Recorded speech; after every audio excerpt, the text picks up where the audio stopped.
Millionaire pianist told poor blind girl to play just for fun, but she has an unbelievable gift. The song she plays makes him cry.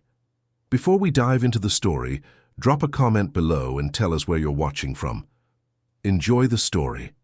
The rain drummed against the windows of Carnegie Hall as Robert Sterling adjusted his silk tie one final time. At 45, he had performed on every prestigious stage in America, but tonight felt different. Tonight marked exactly 20 years since his mother's death, the woman who had first placed his small fingers on piano keys and whispered, "Music is the language of the soul, Bobby."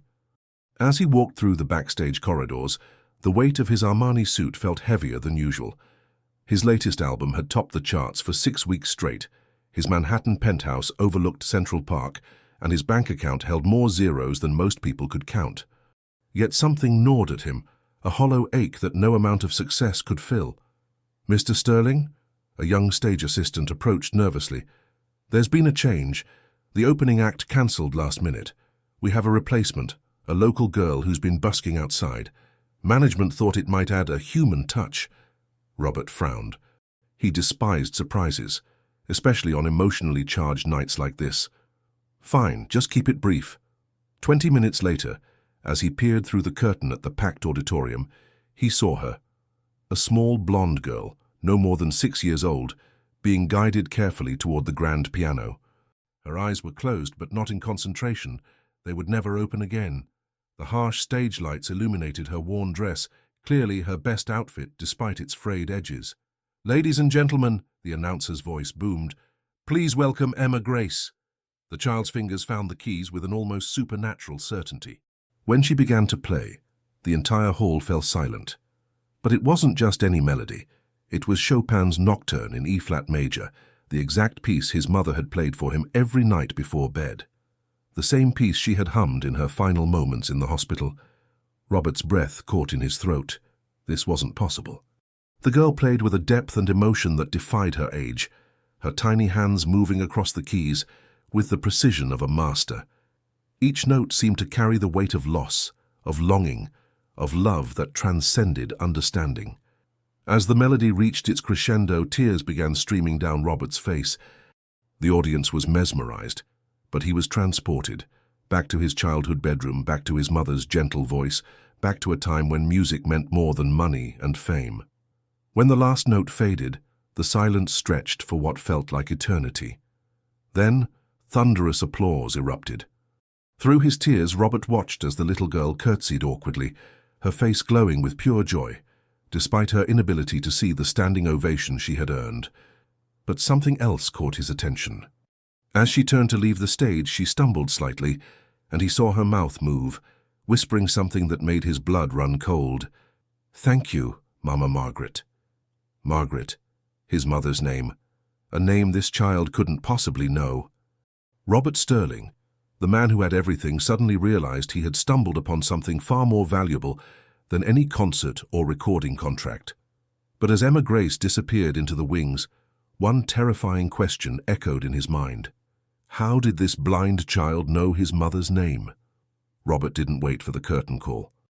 He pushed through the backstage chaos, his heart pounding as he searched for the small figure in the worn dress.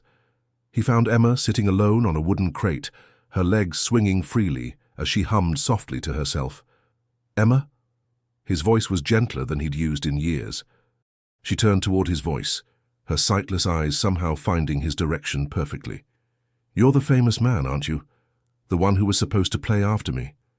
"I'm Robert Sterling." He knelt beside her, studying her delicate features. "That was extraordinary. Where did you learn to play like that?" Emma's smile faltered slightly. "I just hear the music.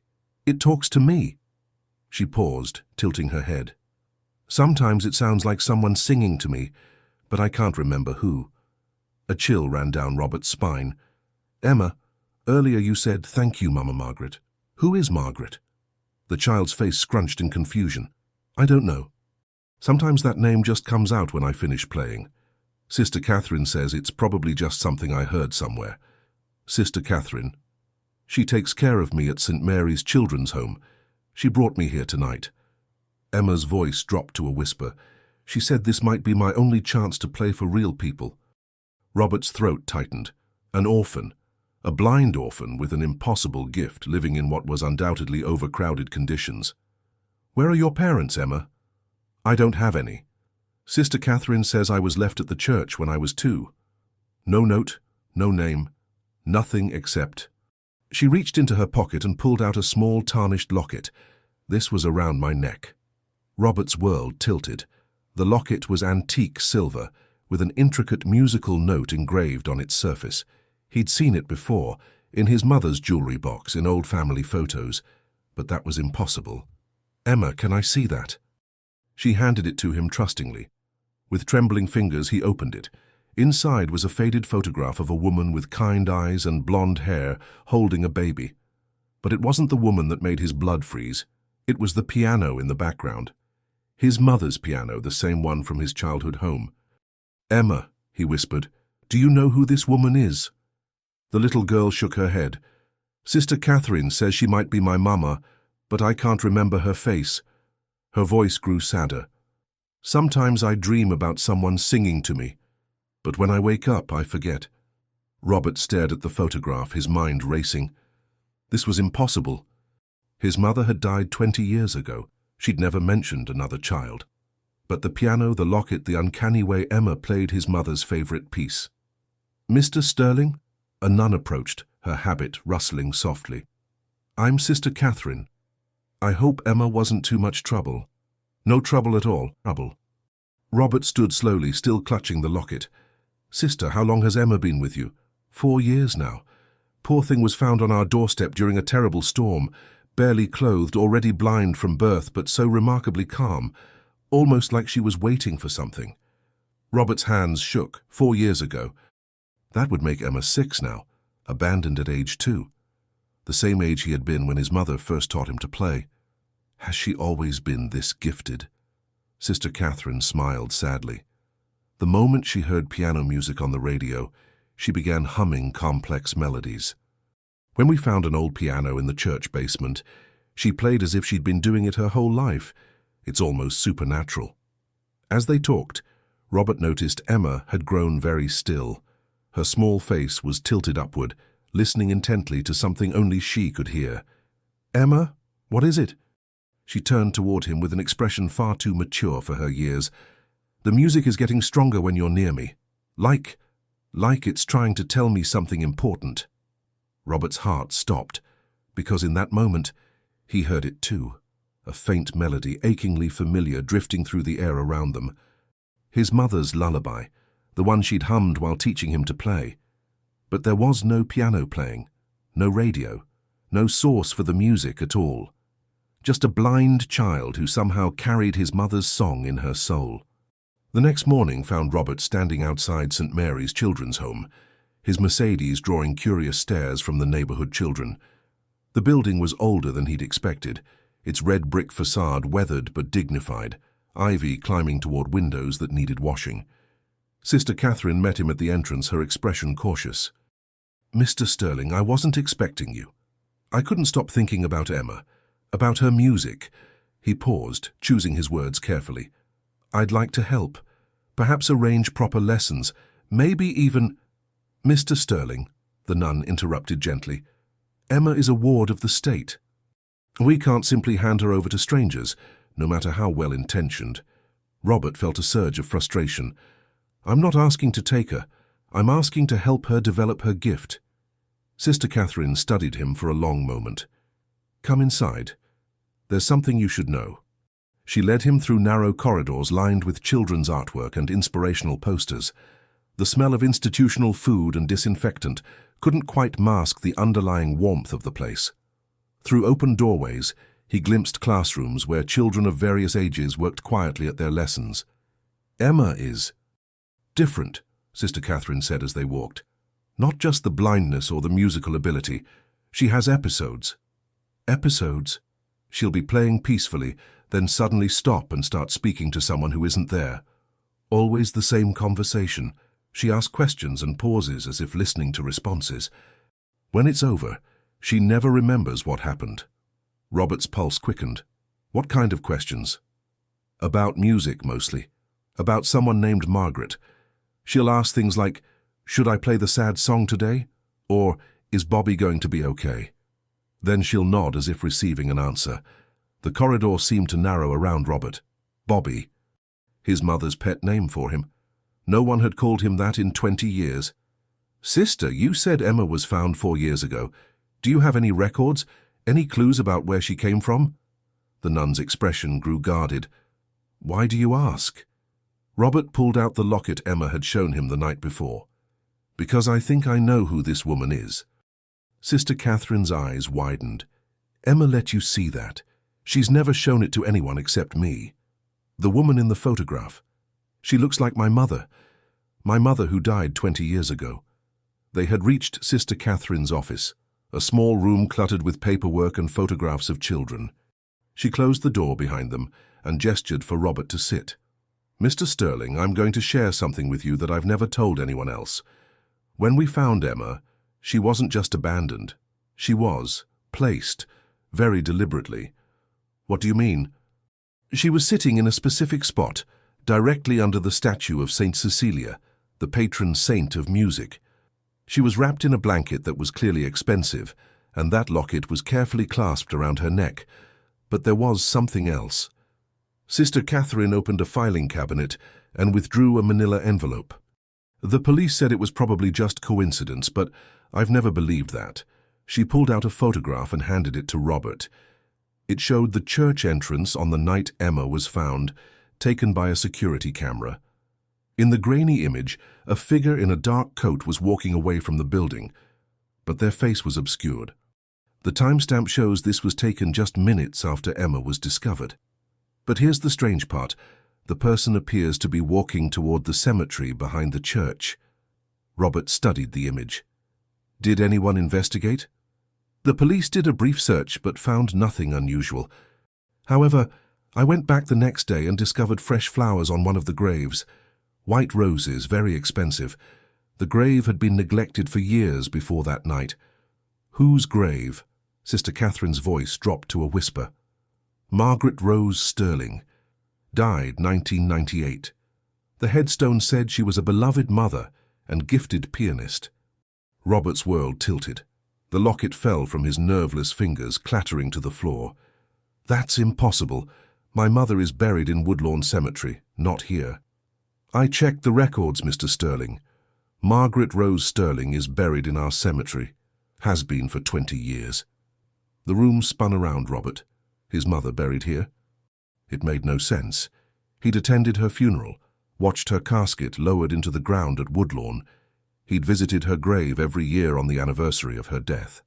There has to be a mistake, he whispered. Sister Catherine's expression was full of sympathy. Mr. Sterling, I think someone wanted Emma to be found by us. Someone who knew about your mother's grave, who knew about the musical connection, someone who wanted that little girl to end up exactly where she did.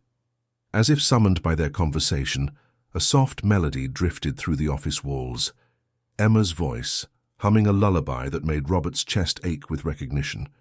The question is, Sister Catherine continued, who would go to such elaborate lengths to place a musically gifted child at the doorstep of a church where your mother is buried? Robert closed his eyes, his mother's voice echoing in his memory. Music is the language of the soul, Bobby. It connects us across time and space, even when we think we're alone. But some connections, he was beginning to realize, might be more literal than he'd ever imagined. Robert spent the next 3 days researching, making phone calls, and trying to make sense of the impossible. The records at Woodlawn Cemetery confirmed what he'd always believed. His mother was buried there. But the records at St. Mary's were equally clear. Margaret Rose Sterling was also buried in their cemetery. 2 graves, 2 burial sites, 1 mother. On Thursday morning, he returned to the children's home with a plan. If he couldn't immediately solve the mystery of Emma's origins, he could at least help her develop her extraordinary gift. I've spoken to the administrator, he told Sister Catherine. I'd like to arrange private piano lessons for Emma. The best instructors, proper instruments, whatever she needs. Mr. Sterling, we appreciate your generosity, but Emma's needs are more complex than just music lessons. What do you mean? Sister Catherine led him to a small music room where Emma sat at an old, upright piano, playing with intense concentration. Her small fingers moved across the keys with impossible precision, but her expression was troubled. "Emma's been having more episodes since your visit. Yesterday she played for 6 hours straight without stopping. When I tried to get her to take a break, she said, 'Margaret says I need to practice. Bobby needs to remember.'" Robert's breath caught. "Remember what?" "She won't say, but watch her hands." Robert moved closer, observing Emma's technique. She wasn't just playing, she was mimicking someone else's style, someone else's particular fingering patterns, patterns that seemed hauntingly familiar. "Emma," he said softly, "who taught you to play like that?" The child's hands stilled on the keys. "The music teacher in my dreams. She has gentle hands and smells like lavender. She says I have her fingers." Lavender, Robert's mother's signature scent. He'd searched for years to find the same perfume, never succeeding. "Emma, can you show me something your dream teacher taught you?" Without hesitation, Emma began playing a complex piece Robert had never heard publicly performed. It was one of his mother's original compositions, something she'd written just for him when he was learning. She'd never shared it with anyone else, never written it down. "Where did you learn that?" His voice was barely audible. "The Lavender Lady taught me. She said it was special music just for someone she loved very much. She said someday I'd play it for Bobby, and he'd understand." Robert's legs gave out. He sank into a nearby chair, his mind reeling. This was impossible. His mother had been dead for 20 years. There was no way this child could know her private compositions, her personal scent, her pet name for him. "Emma," he whispered, "what does the Lavender Lady look like?" The child's face grew dreamy. "She's pretty, with kind eyes and blonde hair like mine. She wears a blue dress and has a silver locket around her neck. She tells me stories about her son who became a famous piano player, but she says he's forgotten how to play from his heart." Robert's hands shook. The blue dress, his mother's favorite, the one she'd worn to his first recital, the silver locket, the same one Emma carried now. "Emma, I need to ask you something very important. In your dreams, does the Lavender Lady ever mention her son's name?" Emma nodded solemnly. "She calls him Bobby. She says he's lost and sad, and that music is the only way to help him remember who he used to be." "Remember what?" "That love doesn't end when someone goes away, it just changes form." The words hit Robert like a physical blow. His mother had said those exact words to him during her final days in the hospital. No one else had been in the room. No one else could have heard them. "Emma," he said urgently, "I need you to tell me everything the Lavender Lady says to you. Every word, every story, every lesson. Can you do that? Can you do—" The child tilted her head, listening to something only she could hear. "She says you're ready to hear the truth now. She says to tell you about the music box." Robert's blood turned to ice. "What music box?" "The one she hid for you, the one with the real story inside. 20 years ago, his mother had given him a music box for his birthday. Her simple wooden box that played her favorite melody when opened. He'd kept it on his nightstand until the day she died, then packed it away with her other belongings, too painful to look at." "Emma, where is this music box now?" "The Lavender Lady says you know where it is. She says you were too scared to open it after she went away, but now you need to find it. She says there's something inside that will explain everything." Robert's mind raced. The music box was in his penthouse, stored in a closet with his mother's other possessions. He'd never opened it after her death, couldn't bear to hear the melody that reminded him of her. "Emma, what's inside the music box?" "She says you'll understand when you see it. She says it's time for you to learn about the promise she made." "What promise?" But Emma had gone very still, her head tilted as if listening to a distant voice. When she spoke again, her voice was different, older, sadder. "She had to go away before she could tell you. She says she's sorry for leaving you alone, but she never really left. She says love finds a way to keep its promises, even from the other side." Robert realized he was crying. "Emma, please, what promise?" The child's expression grew peaceful. "She promised she'd always take care of you, even when you couldn't see her anymore. She says Emma is how she keeps that promise." The room fell silent except for the soft ticking of a wall clock. Robert stared at the little girl, his heart breaking and mending at the same time. If this was somehow real, if his mother had found a way to reach him through this remarkable child, then Emma wasn't just a gifted orphan who needed his help. She was the answer to a prayer he'd never dared to pray.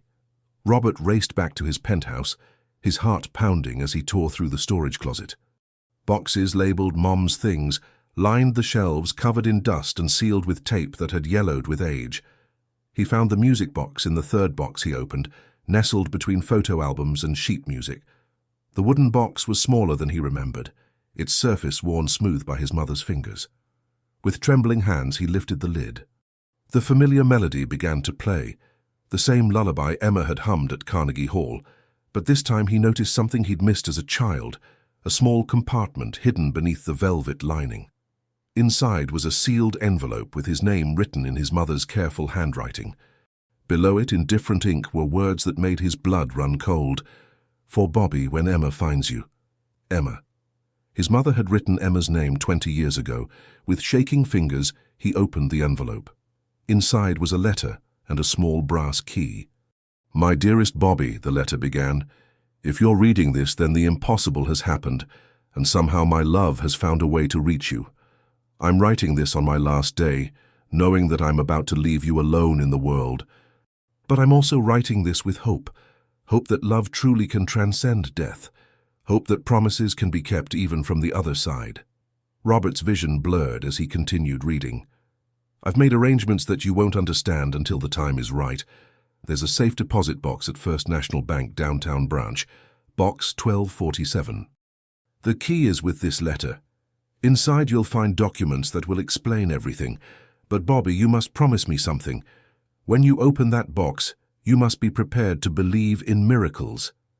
The letter went on to describe things only his mother could have known: his childhood fears, his dreams of becoming a concert pianist, his tendency to lose himself in music when he was sad. But it was the final paragraph that shattered him completely. "I know you'll think I'm gone, and in many ways I will be. But love doesn't end with death, Bobby. It just changes form. Watch for the signs, listen for the music. And when you find the child who carries our song in her heart, know that she is my gift to you, proof that some promises are stronger than death itself." Robert's hands shook as he read the postscript. "Her name will be Emma Grace. She will be blind, but she will see music the way I taught you to see it. She will need you, Bobby, but more than that, you will need her. She is how I keep my promise to always take care of you." The paper fell from his nerveless fingers. This was impossible. His mother had died 20 years ago. She couldn't have known about Emma Grace, couldn't have predicted this meeting, couldn't have arranged. His phone rang, jolting him from his thoughts. Sister Catherine's voice was tight with worry. "Mr. Sterling, you need to come quickly. Something's happened to Emma." "What kind of something?" "She collapsed during music practice. She's conscious, but she keeps asking for you. She says the lavender lady is going away, and she needs to tell you something important before it's too late." Robert was already reaching for his keys. "I'm on my way." But as he raced through the streets of Manhattan, another call came in, this one from his attorney, James Morrison. "Robert, I've been trying to reach you. We have a problem. A big one. Not now, James. I'm dealing with a family emergency." "This is about your family, Robert. I just received a court order. Someone is challenging your mother's will. They're claiming she had another child, a daughter, who was given up for adoption before you were born." Robert nearly crashed into a taxi. "What?" "The claimant says she has documentation proving Margaret Sterling had a daughter in 1985. If this is legitimate, it could affect your entire inheritance. Robert, they're also claiming that this daughter had a child of her own, a little girl who would be your mother's granddaughter." The world tilted around Robert. 1985. Emma would have been born around 2019, making her mother born in 1985. The timeline was impossible, but the implications were staggering. "James, what's the name of this supposed daughter?" "Grace Sterling. And Robert, there's something else. The little girl they're claiming is your mother's granddaughter. Her name is Emma Grace." Robert's phone slipped from his hand, clattering to the floor of his car. As he pulled over, shaking, one terrible possibility began to take shape in his mind. What if Emma wasn't just a gifted orphan touched by his mother's spirit? What if she was family, his mother's granddaughter, carrying not just her musical gift but her very blood? And if that was true, then someone had deliberately separated Emma from her family, placed her in that orphanage, and waited for Robert to find her. But who would go to such lengths and why? And as he sat in his car, the brass key clutched in his fist, Robert realized that the safe deposit box might hold more than just documents. It might hold the key to a conspiracy that had robbed both him and Emma of 4 precious years together. The safe deposit box was small, but it contained Robert's entire world. As he opened it with trembling hands, he found a stack of legal documents, medical records, and a manila envelope marked, "For Bobby's Eyes Only." The first document was a birth certificate dated March 15, 1985. Grace Margaret Sterling, daughter of Margaret Rose Sterling, and father unknown. Robert's half-sister, born when he was 15 and completely unaware of his mother's pregnancy. The second document was an adoption certificate from the same year, showing that Grace had been placed with the Hoffman family in Rochester, New York. His mother had given up a daughter and never told him. But it was the third document that made Robert's legs give out. A death certificate for Grace Sterling Hoffman, dated 4 years ago. Cause of death: complications from pneumonia. She had died just days after giving birth to a daughter, Emma Grace Hoffman, born October 3, 2019. Father unknown. Next of kin, none listed. The medical records told a heartbreaking story. Grace had been a single mother, working as a music teacher, when she'd fallen ill during pregnancy. She'd given birth prematurely, and complications had claimed her life within a week. The baby had been born blind due to genetic factors, but otherwise healthy. Robert opened the manila envelope with hands that wouldn't stop shaking. Inside was a letter in his mother's handwriting, but the ink was different, newer. At the top was a date from just 4 years ago. "My dearest Bobby," it began, "if you're reading this, then Grace is gone and little Emma needs you. I know this seems impossible, but I've found a way to reach you from beyond death. Love is stronger than you know, and a mother's promise can transcend any boundary." Robert's rational mind rebelled against what he was reading, but he continued. "I couldn't tell you about Grace when I was alive. I was young, scared, and I thought I was protecting you both, but I never stopped watching over her. When she died, I made sure Emma would find her way to you. I guided the social worker who placed her at St. Mary's. I made sure she was found near my grave. I whispered melodies in her dreams so she would carry our music in her heart." The letter went on to describe things that had happened after his mother's death. Grace's struggles as a single mother, her illness, her final days in the hospital. Details no living person could have known. "Emma is your niece, Bobby, but more than that. She is the continuation of our family's musical legacy. She carries my gift, Grace's spirit, and she needs your love. I promised Grace I would take care of her daughter, and I promise you I will guide you both together." The final paragraph made Robert's tears flow freely. "You've been alone for too long, my darling boy. Emma has been alone her entire life, but together you can heal each other. She will teach you to play from your heart again, and you will give her the family she's never had. This is how love works. It finds a way to keep its promises, even from the other side." Robert raced back to St. Mary's, the documents clutched in his briefcase. He found Emma in the infirmary, pale but alert, sitting up in a small bed. Sister Catherine was beside her, worry creasing her features. "Emma," Robert said softly, kneeling beside the bed. "How are you feeling?" "Better now that you're here," she whispered. "The lavender lady said you found the box. She said you know the truth now." Robert's throat tightened. "Emma, I need to tell you something very important. About who you are and who I am." "I know," Emma said simply. "You're my Uncle Bobby. Mama Grace told me about you before she went to be with the lavender lady."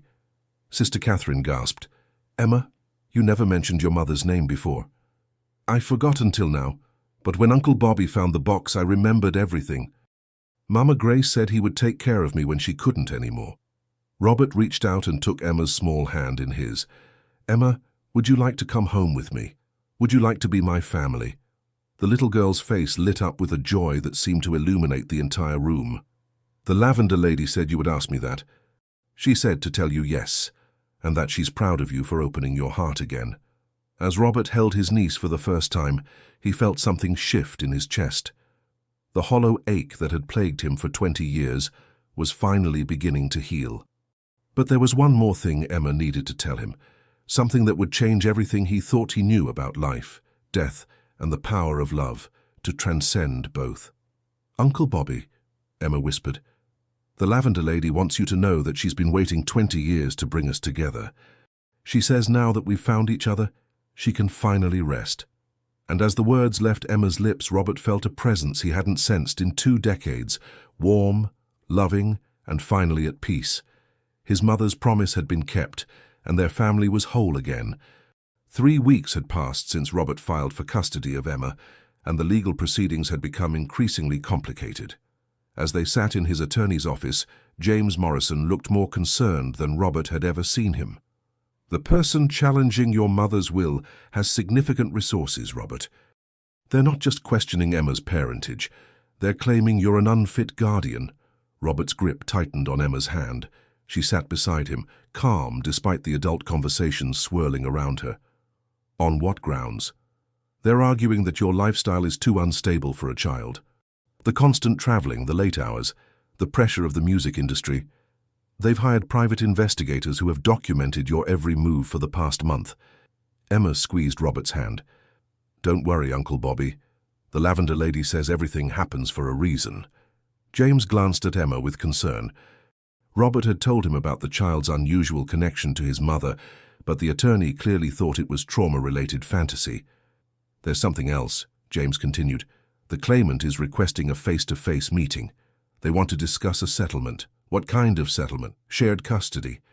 They're proposing that Emma split her time between your homes. 6 months with you, 6 months with them." Robert's blood ran cold. "Absolutely not. Emma needs stability, not to be shuffled between strangers." "Uncle Bobby," Emma said softly, "maybe we should meet them. Sometimes the scariest things aren't as scary as they seem." That afternoon, Robert and Emma arrived at a downtown law office for the meeting. The conference room was imposing, with floor-to-ceiling windows overlooking the city. They waited in silence until the door opened. The woman who entered was elegantly dressed, perhaps 60 years old, with silver hair and piercing blue eyes. She moved with the confidence of someone accustomed to getting her way. "Mr. Sterling," she said formally, "I'm Victoria Hoffman." Robert's breath caught. Hoffman, Emma's mother's adoptive name. This woman had to be connected to Grace somehow. "Emma, darling," Victoria said, her voice softening as she approached the child. "I'm your grandmother." Emma tilted her head, listening to something only she could hear. "The Lavender Lady says you're not telling the whole truth." Victoria's composure faltered slightly. "I beg your pardon?" "She says you didn't come here because you love me. You came because you want something else." Robert studied Victoria's face, noting the flash of anger that crossed her features before she regained control. "Emma, I adopted your mother when she was a baby. I raised her, loved her, and when she died, I searched everywhere for you. I deserve to be part of your life." "If you loved Grace so much," Robert said carefully, "why didn't you come forward when she was dying? Why let Emma end up in an orphanage?" Victoria's mask slipped completely. "Because I didn't know Grace was pregnant. She cut off all contact with me 3 years before Emma was born. I only learned about Emma when my lawyers began investigating your mother's estate." "Why were you investigating my mother's estate?" "Because Margaret Sterling owed me something she never paid." Emma's grip on Robert's hand tightened. "Uncle Bobby, she's lying. The Lavender Lady says she's angry about something that happened a long time ago." Victoria's eyes flashed with fury. "Stop filling that child's head with nonsense about dead people. Margaret Sterling destroyed my family, and I won't let her son profit from it any longer." "What are you talking about?" Robert demanded. 40 years ago, your mother and I were friends. Best friends. We were both young pianists competing for the same opportunities, but Margaret was ruthless. She sabotaged my audition for the New York Symphony, cost me my career, and then had the audacity to steal my boyfriend. Robert's mind raced. My father? He was mine first. Margaret seduced him away from me, married him, and built the career that should have been mine. She took everything. My music, my love, my future. So you want revenge, Robert said quietly. I want justice. And Emma is how I'll get it. She's Margaret's granddaughter, but she's also my granddaughter through adoption. I have legal rights and I intend to use them. Emma stood up suddenly, her face turned toward Victoria with an expression of surprising authority. The lavender lady says you're still angry about the wrong things. She says she's sorry for hurting you, but she can't change the past. She says the only way to heal is to love, not to hurt. Victoria laughed bitterly. I don't believe in ghosts, little girl, but I do believe in justice. And I'm going to take you away from him, just like Margaret took everything from me. As Victoria stormed out of the conference room, Robert realized they were facing more than a custody battle. They were facing a woman whose hatred had festered for 40 years, and who saw Emma not as a child to be loved, but as a weapon to be wielded. But Emma seemed strangely calm as they left the meeting. Uncle Bobby, she said as they walked to his car, the lavender lady says not to worry. She says love always wins in the end, but sometimes it has to fight for what's right. Robert hoped his mother was right, because Victoria Hoffman had the resources and the determination to tear their new family apart, and he wasn't sure how to fight someone who had nothing left to lose. The custody hearing was set for the following month, but Victoria Hoffman wasn't waiting for legal proceedings. She began a campaign of intimidation that made Robert's life increasingly difficult. Private investigators followed them everywhere. Photographers captured Emma's every public appearance, and somehow Victoria had convinced several music industry publications to run articles questioning Robert's fitness as a guardian. She's trying to destroy my reputation, Robert told Sister Catherine as they sat in the children's home's chapel. Emma was at the piano, practicing for an upcoming recital that Robert hoped would demonstrate her need for stability and musical education. She's afraid, Sister Catherine replied.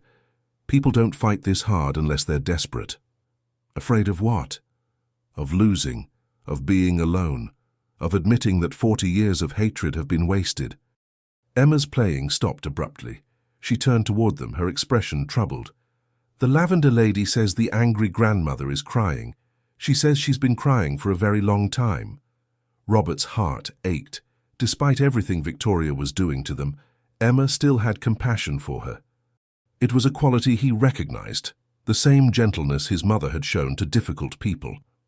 Emma, we're going to have to go to court soon. A judge will decide whether you can stay with me. Are you scared? No, Emma said simply. The lavender lady says the truth will win. She says I need to play for the judge and they'll understand. 3 days later, Robert received an unexpected call from Victoria's attorney. Mr. Sterling, my client would like to propose a challenge, a public performance by Emma, with both you and Mrs. Hoffman as her supporters. Let the community see who truly has the child's best interests at heart. Robert was suspicious. What kind of performance? A recital at Carnegie Hall.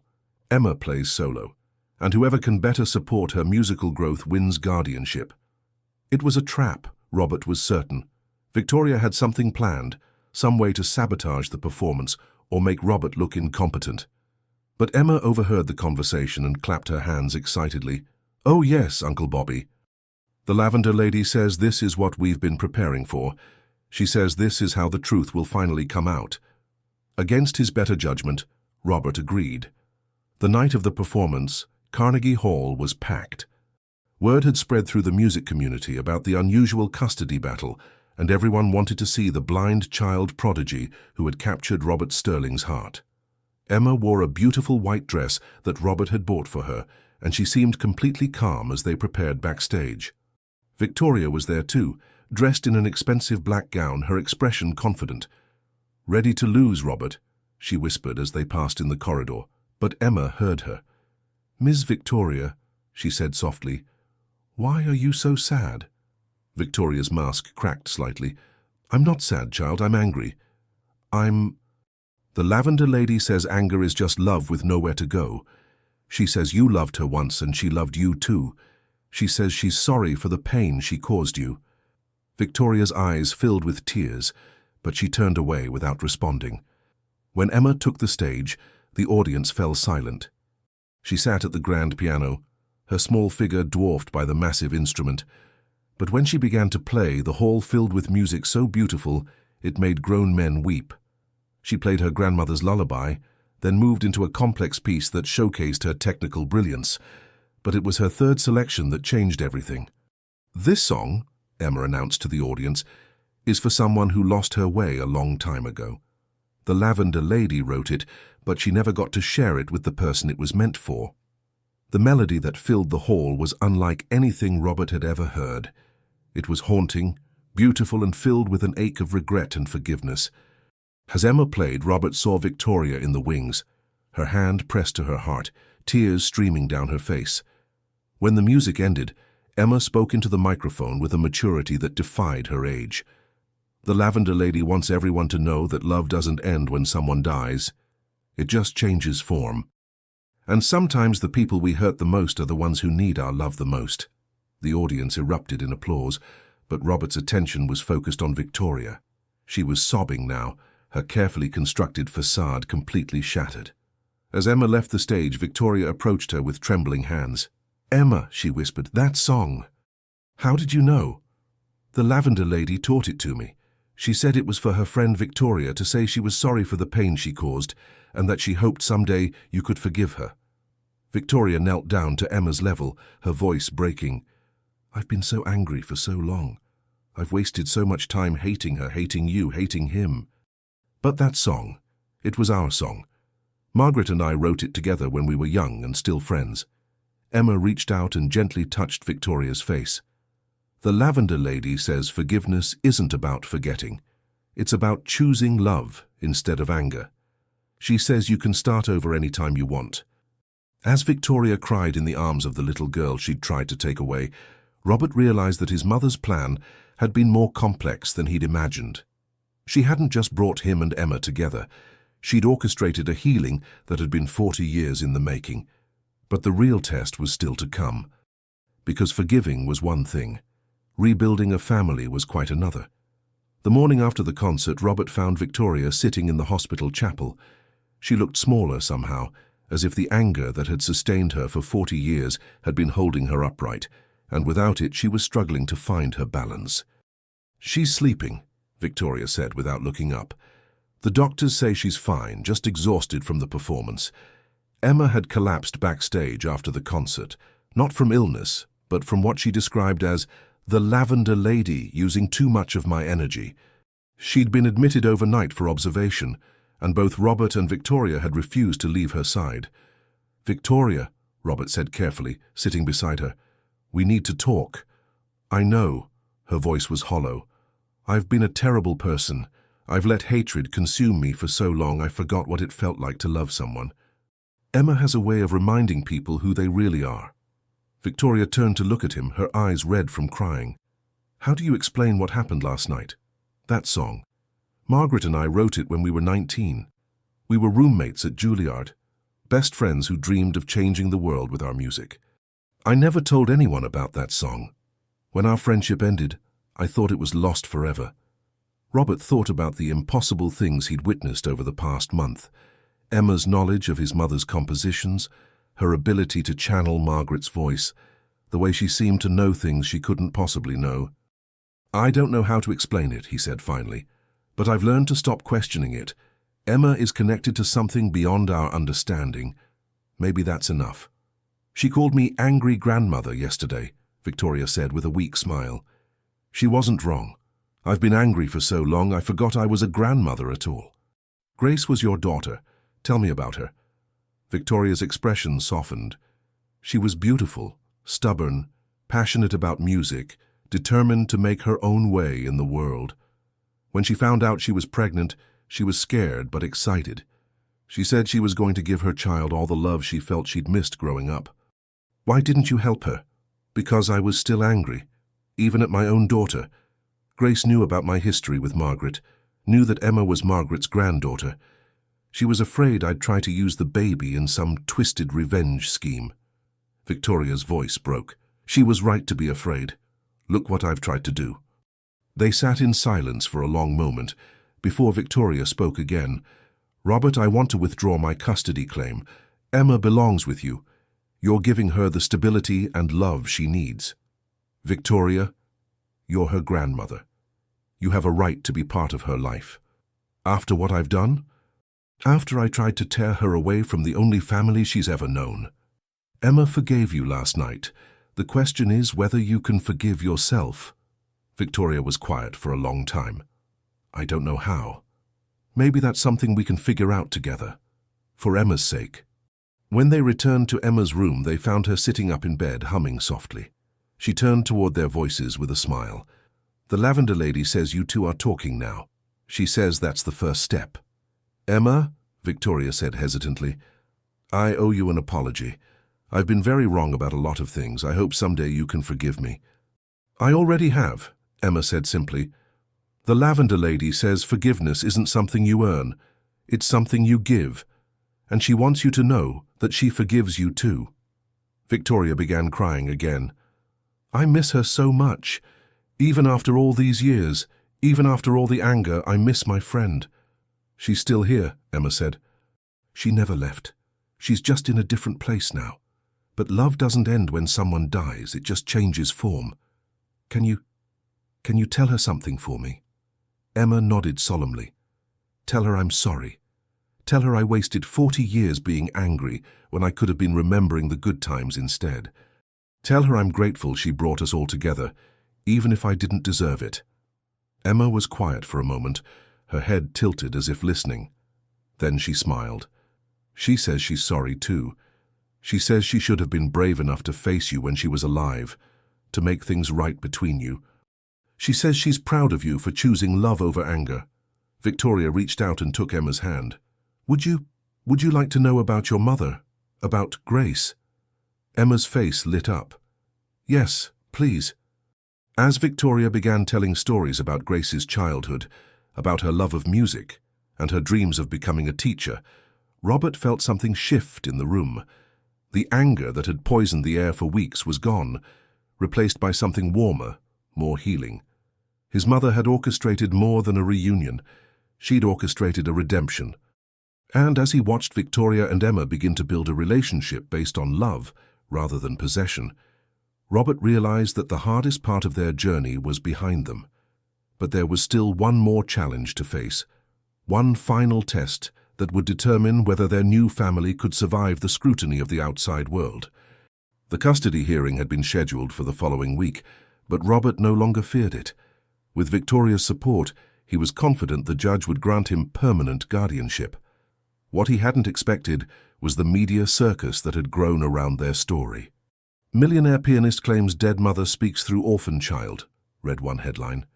Musical prodigy or elaborate hoax, asked another. The story had captured national attention, and everyone had an opinion about the unusual family. We need to be careful, James Morrison warned during a meeting in Robert's penthouse. The judge is going to be influenced by public perception.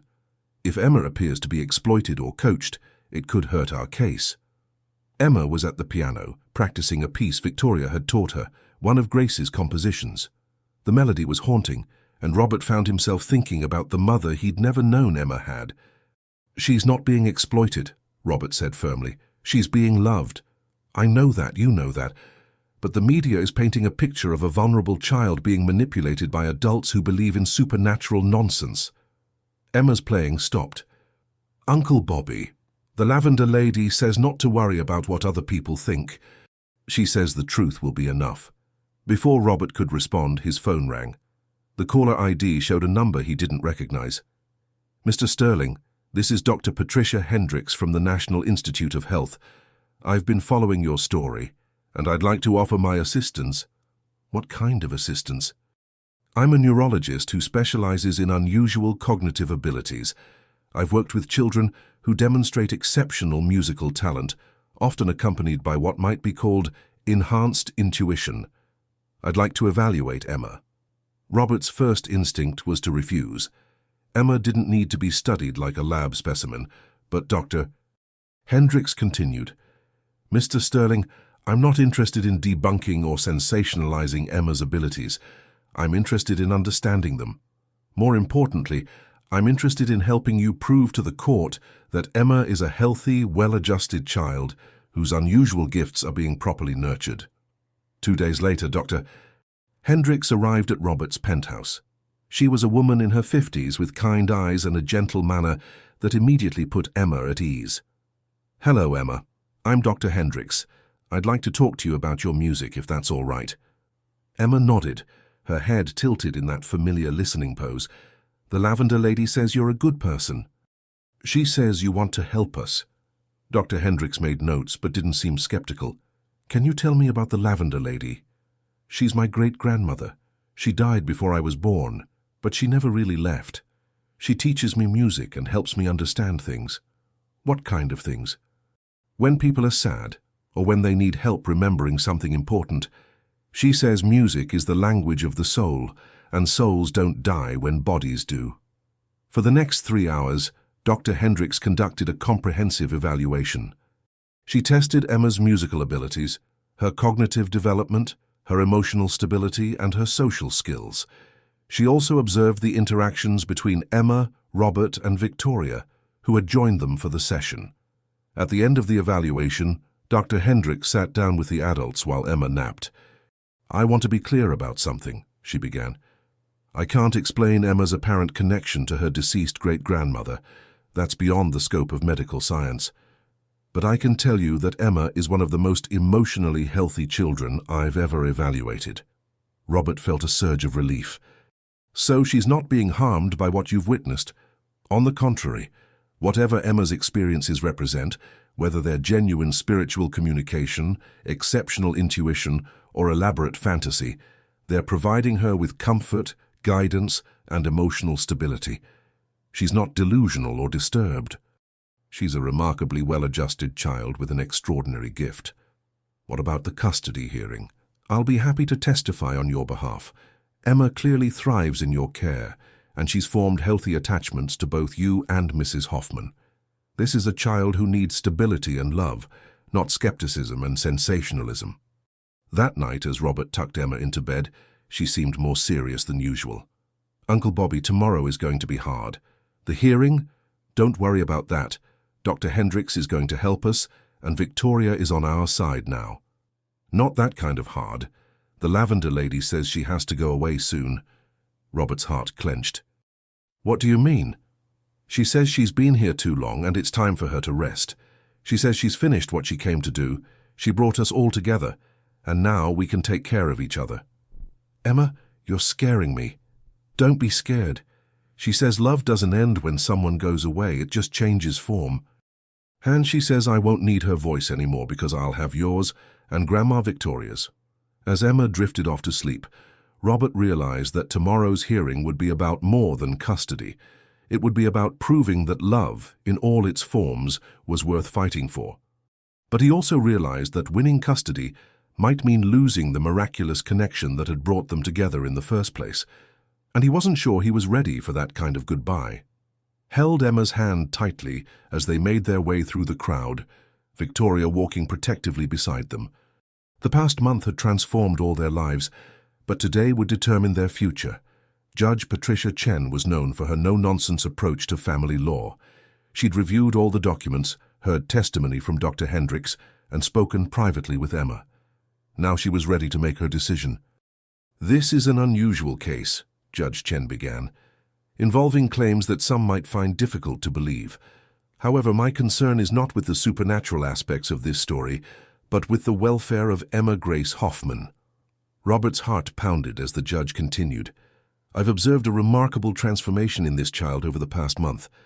When she first came to my attention, she was a ward of the state with no family connections. Today, she sits between two people who clearly love her and are committed to her well-being." Emma squeezed Robert's hand. "The Lavender Lady says it's going to be okay," she whispered. "Mrs. Hoffman," Judge Chen addressed Victoria, "you've withdrawn your custody claim and instead recommend joint guardianship. Can you explain this decision?" Victoria stood, her voice steady despite her obvious emotion. "Your Honor, I spent 40 years letting anger poison my life. I almost let that anger destroy my relationship with my granddaughter before it even began. Robert Sterling has given Emma stability, love, and the opportunity to develop her extraordinary gifts. I want to be part of her life, but as her grandmother, not her primary guardian. Mr. Sterling, you're requesting permanent custody with visitation rights for Mrs. Hoffman. Robert stood. Yes, Your Honor. Emma needs a stable home, but she also needs to know her grandmother and learn about her mother's family. We've worked out an arrangement that serves Emma's best interests. Emma, Judge Chen said gently, I know you're only 6, but you seem to have strong feelings about your situation. Can you tell me what you want? Emma stood up, her small voice carrying clearly through the courtroom. I want to stay with Uncle Bobby because he takes care of me and helps me with my music. But I also want to see Grandma Victoria because she tells me stories about my mama and teaches me new songs. And what about the Lavender Lady? Will she be part of your new family? Emma's expression grew thoughtful. She says she's ready to go home now. She says she's been away from where she belongs for too long, and it's time for her to rest. But she says love doesn't end when someone goes away. It just changes form. As Emma spoke, Robert felt a strange sensation, as if the air in the courtroom had grown warmer, more peaceful. Several people in the gallery looked around, puzzled, as if they too sensed something unusual. Judge Chen was quiet for a long moment. In my 30 years on the bench, I've learned that families come in many forms.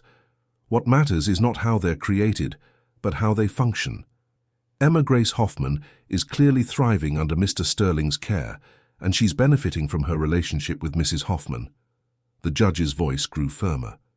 Therefore, I'm granting permanent custody to Robert Sterling, with generous visitation rights for Victoria Hoffman. This child has found her family, and it's the court's responsibility to protect that bond. The courtroom erupted in applause.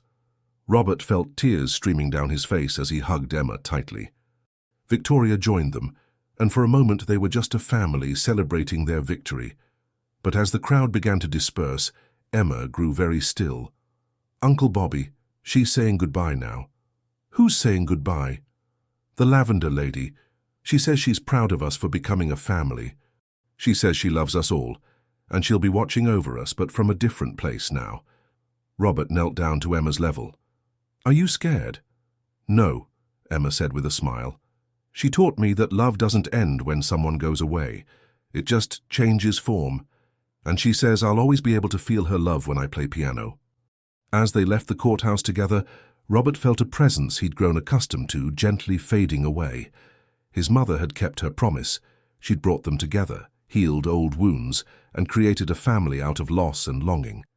But more than that, she'd taught them all that love truly was stronger than death, and that some promises could transcend any boundary.